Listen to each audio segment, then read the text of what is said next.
going after somebody, you know, may not result in them losing their driver's license. It may result in them losing their car, or it may result, you know, I just have concerns about us having, getting into the debt collection business, you know, because of some of the issues Trustee Maher brought up about creating additional financial difficulties for people who are already having issues with the system. So, And again, I'll make a motion to approve TRIP as a source. I'd like to separate them basically. So I'll make a motion to approve the use of tax revenue intercept program for the Shorewood Municipal Court. I have a question. Do we have a second? I have a question about that. Like, I just have a question, sorry about procedure for a second. Yeah. If we have a motion on the floor, we can't discuss until we have a second, is that correct? I know our attorney's not here, I just want to make sure I'm doing it right. Correct, and then it would fail. If someone seconds, then it proceeds to discussion. If not, it fails. It fails, right? Okay. So if we don't have a second at this time, then the motion fails and we will continue discussion. Trustee Carpenter. My question was, I guess in relation to that motion, is that an option? Like, can the debt collection and the TRIP be separated into two different options for collection? okay, so right now, we have TRIP, and we're collecting less than 3%. So we have TRIP no matter, we have it now, we're using it now. For And- what? For citations? For collecting unpaid citations, so we're collecting less than 3%. It's written as 3 to 5%. In order to have SDC, you have to have TRIP because of the dollar amounts. The way that's written, it's a little confusing because there were numbers in here would be anywhere from this amount. So it seems like you didn't have TRIP from the way this is written. But anyway, okay. I have a question too. Oh, Trustee McKagan, and I'll ask him. Is the reason why we're only getting 3% is because the people that have the citations don't receive a refund? It can be multiple reasons, either they're working for cash or I'm not working. they're not working. Or they could have other debts that Yeah, are charged. child support comes That above. would- It's a hierarchy. Right, yeah. So I have two questions. If you don't have TRIP and you don't, I'm just thinking for parking for a second, you don't have TRIP and you don't have SDC, do you still, if you owe money, get your license revoked? Or is it only if you have one of these programs? No, so it's separate. So if you don't pay your citation after your due date, which is past 90 days, you're suspended for a year. After the year, you can go and reapply for your license and you can drive. And so is that true of parking tickets too? Because I've missed a ticket and it's been 4 months when I finally pay it just because I missed it, and you go online and somebody says you have no tickets and then you end up having a ticket. So I'm just wondering, my license, I don't remember being suspended. So if we implemented, That's a great distinction. For parking, they don't suspend licenses. It takes the registration of the vehicle. So if you at any point were going to re-register your vehicle, you'd be required to pay off the fine. okay, so it's tied to your registration. So that's a concern for me. And the only reason I say that is, it says, I think we started off the conversation that if we have these programs, we'll probably collect 10%. We're estimating a 10% collection rate. But it sounded like from your presentation that without the suspension, without the mechanism to suspend your license or something like that, they don't pay that debt anyways. It's a less collectible debt. So is the suspension of your license, of your registration or something like that, is that similar to losing your license? Like, is that why we're projecting a 10% collection rate? The 10% must be the parking, right? Mark? Because those aren't my numbers. So SDC would collect 33 to 35%, where TRIP collects 3 to 5%. And why? Because there's, okay, okay, Mark? Yeah, if I could just maybe try to rephrase a little bit of this. Our current process, unpaid parking citations, goes out to notification to DMV and attached to suspension of your vehicle registration. That's what we're doing right now. It's a done deal. What we're having challenges with in the parking area is managing the trip. It's extremely intensive. The parking system is not integrated directly to the state trip system, so it's very manual. When people make payments, you have to follow up with the trip back and forth. And there's not enough staff resources to do that right now. So on the parking end, the only thing we're proposing is what we used to do, we can't do anymore. Duncan offers that service, it integrates it, it takes off staff's table. Can we please let them do that for us? My understanding for the citations, and again, correct me if I'm wrong, but if you get a citation that calls for a suspension of your license, you're suspended whether or not you pay or don't pay. Correct. Once you're unpaid, there's no further bearing on your license at that point. Correct. So your collection method doesn't re-suspend your license or suspend a license that wasn't previously suspended. They're completely separate. One's a function of the violation, and the collection has nothing to do with driver's license suspensions at all. Correct. Because I thought I heard maybe a misstatement there as we were working through that. All right. So that's just my understanding of the process. So, one last question. So when trustee Menta said those numbers, are all those unpaid parking citations, all those people have suspended license, suspended registration right now? Okay, and the only other thing was you had mentioned somewhere in the conversation that if it's not tied to losing your license, they don't pay that fee off. And what was that? It was the citation fees, right? So it's just the other one that they wanted to pay off? So they have traffic, and usually traffic is more likely to be paid compared to muni citations, which is like retail theft or disorderly conduct and so forth. Okay, because you lose they just want the car back.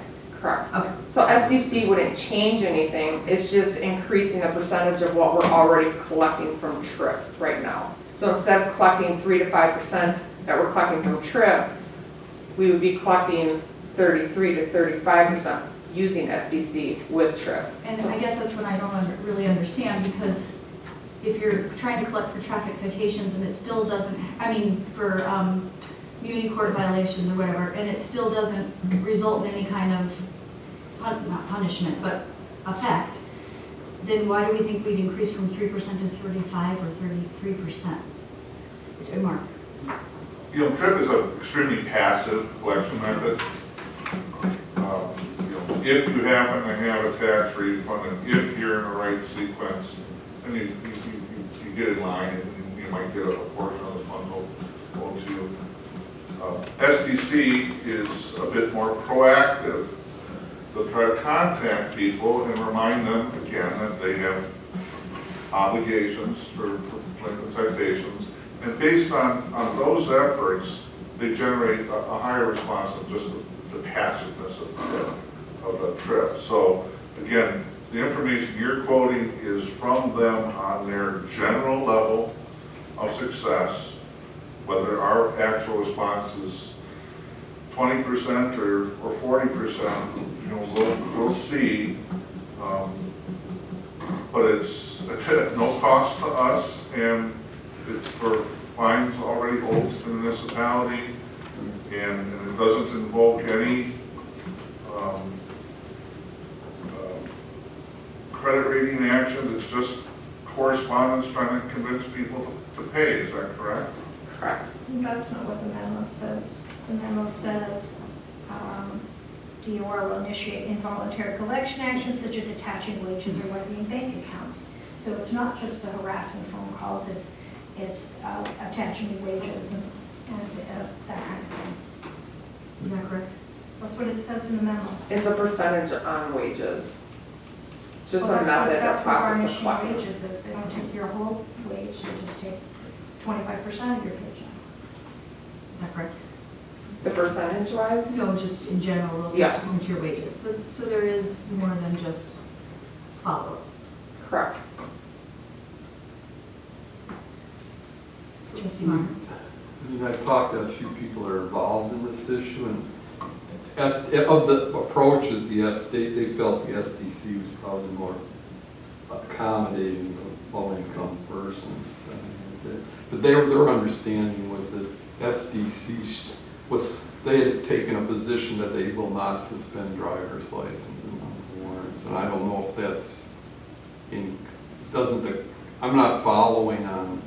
Do they automatically suspend the driver's license if they don't pay, or the court here has to issue a whatever in order to suspend the license? So there's an ordinance, so if they fail to comply with the ordinance, they'll pay their forfeiture. We give them 90 days, and if they don't pay their forfeitures, they are putting into a DL suspension of 1 year. So that's local ordinance? Correct. So the local ordinance could be changed so that it does not suspend driver's license? But majority of all courts are usually 1 year, that I know of. Well, I know a number of communities are now moving to take the driver's license thing out of the collections process. There's even a talk, like I said, that's hearsay, that they want to reduce to the driver's license suspension to even 6 months instead of a year. So, but that's all hearsay right now. Trustee Moore? So just trying to kind of That's all. put a bow around our discussion. So if we start using the SDC, what's going to happen is it will not affect vehicle registration or driver's license, or it won't invoke driver's license suspension. Those things are separate operations of the ordinances and laws. SDC does not impact that. What SDC does do is SDC will do more follow-up than we currently do, up to and including garnishing wages or leaving bank accounts. Is that a correct understanding of how this process will work? Correct, it's SDC is higher on the hierarchy.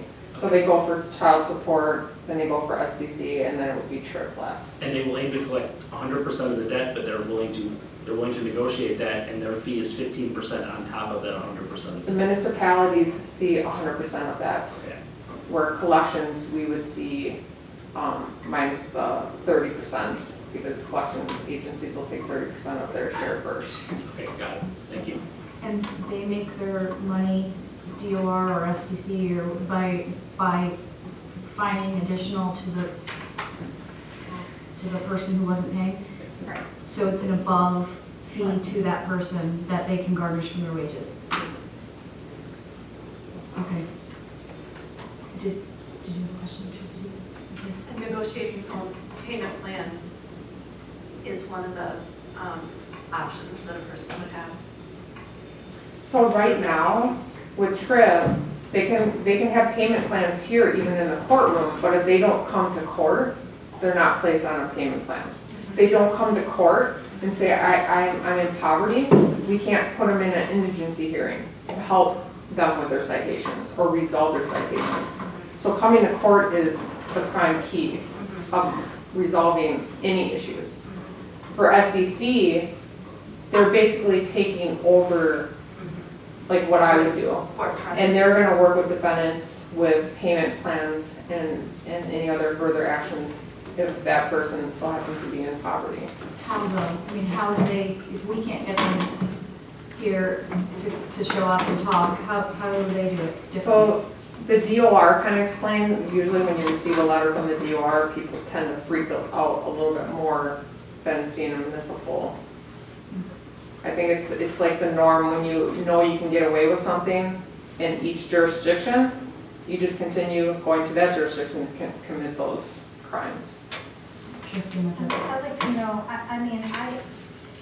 before we would consider this, I feel like we would need some information, like what percentage of citations are unpaid? Is it half of people come in and don't pay, or is it only 20%? And I would also like to know what percentage of people who are cited from our municipal court are from Shorewood, and what percentage are from other municipalities.